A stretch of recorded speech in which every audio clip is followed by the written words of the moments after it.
Salam sejahtera bagi kita semua. Berjumpa lagi dengan saya Mama Ut, pencerita relief Candi Borobudur dari Sekolah Budaya Nitramaya di bawah asuhan Bapak Bambang Eko Prasetyo.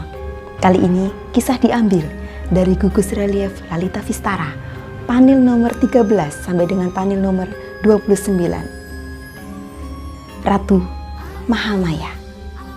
Bagaimana kisahnya? Demikian yang saya dengar. Pada zaman Buddha Dipankara, lahirlah seorang pemuda bernama Sumedha. Ia lahir di tengah keluarga yang kaya raya. Sumedha pada akhirnya menyadari bahwa banyaknya kekayaan tidak membawa kebahagiaan.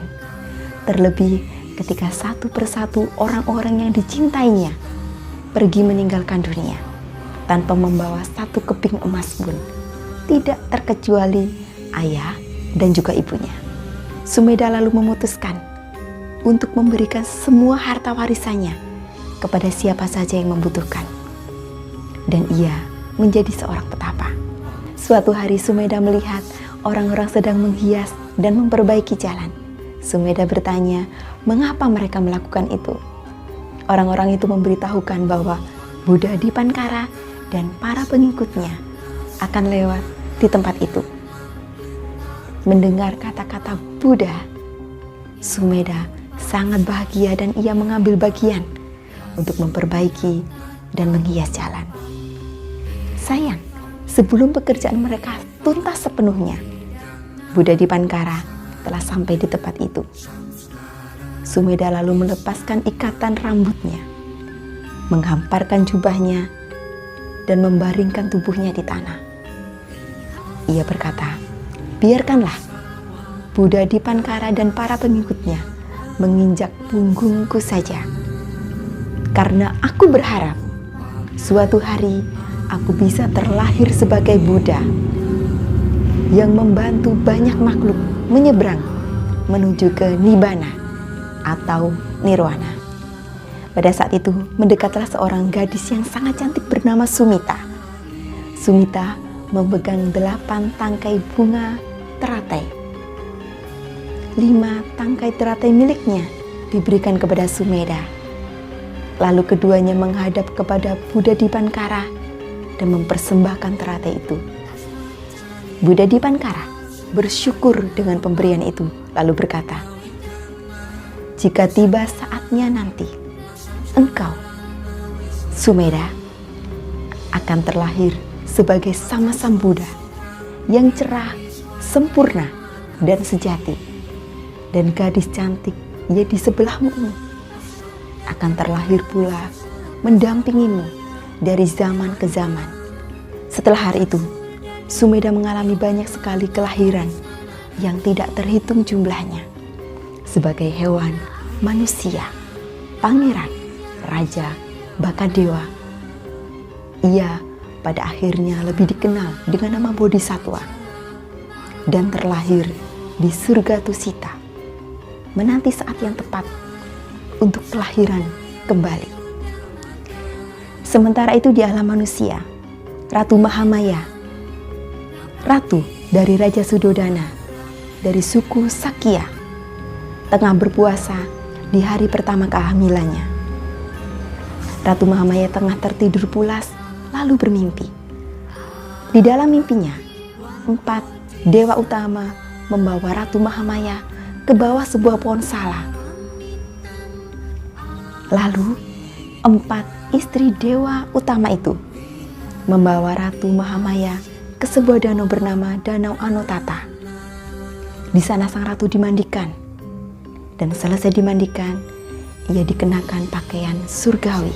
Lalu ratu melihat seekor gajah putih mendekat kepadanya. Di belalainya, sang gajah membawa setangkai teratai yang mekar penuh. Dan teratai itu dipersembahkan kepada Ratu Mahamaya. Selesai mempersembahkan teratai, gajah itu masuk ke dalam rahim Ratu Mahamaya dari sisi kanan. Ratu Mahamaya terbangun, lalu menceritakan mimpinya kepada Raja Sudodana. Raja Sudodana menganggap itu bukanlah mimpi biasa. karena gajah putih dianggap sebagai lambang kesucian. Maka ia memanggil para Brahmana untuk mengetahui apa sebenarnya arti mimpi itu. Para Brahmana mengatakan bahwa seharusnya raja bersuka cita karena ratu sedang mengandung seorang pangeran. Jika perempuan lain hamil selama 9 bulan, maka Ratu Mahamaya hamil selama 10 bulan. Dan selama masa kehamilan itu, Ratu Mahamaya melakukan banyak sekali kebaikan. Ia bisa menyembuhkan orang sakit, memilih tanaman obat-obatan bagi orang sakit. Ratu Mahamaya menikmati masa-masa kehamilannya dengan penuh bahagia. Suatu hari, Ratu Mahamaya memohon izin kepada Raja Sudodana agar ia bisa melahirkan di tanah kelahirannya sesuai tradisi yang berlaku saat itu. Raja Sudodana mengizinkan sang ratu pergi. Ia menyiapkan sebuah rombongan besar dan kereta kencana yang paling indah bagi sang ratu. Di perjalanan, Ratu Mahamaya melihat sebuah taman yang sangat indah. Taman itu bernama Taman Lumbini. Sang ratu lalu meminta para pengawalnya untuk berhenti. Ia berjalan-jalan di Taman Lumbini dan ia merasakan bahwa saat melahirkan telah tiba. Maka dengan berpegangan pada sebuah pohon bayan putih, Ratu Mahamaya melahirkan bakal Buddha dengan posisi berdiri. Bakal Buddha telah lahir ke dunia tanpa satu noda pun menempel pada tubuhnya. Para dewa menjaga dan manusia menyambutnya dengan gembira. Bakal Buddha menjejakkan kakinya di bumi dan ia melangkah. Ketika ia melangkah, sebuah payung putih besar dan kipas mengiringi langkahnya tanpa ada satu manusia yang memegangi. Ia melangkah ke arah utara sebanyak 7 kali dan di setiap jejaknya tumbuh bunga teratai yang mekar penuh. Bakal Buddha lalu melihat ke segala penjuru dan ia berkata, "Akulah yang terutama di dunia. Akulah yang tertinggi di dunia.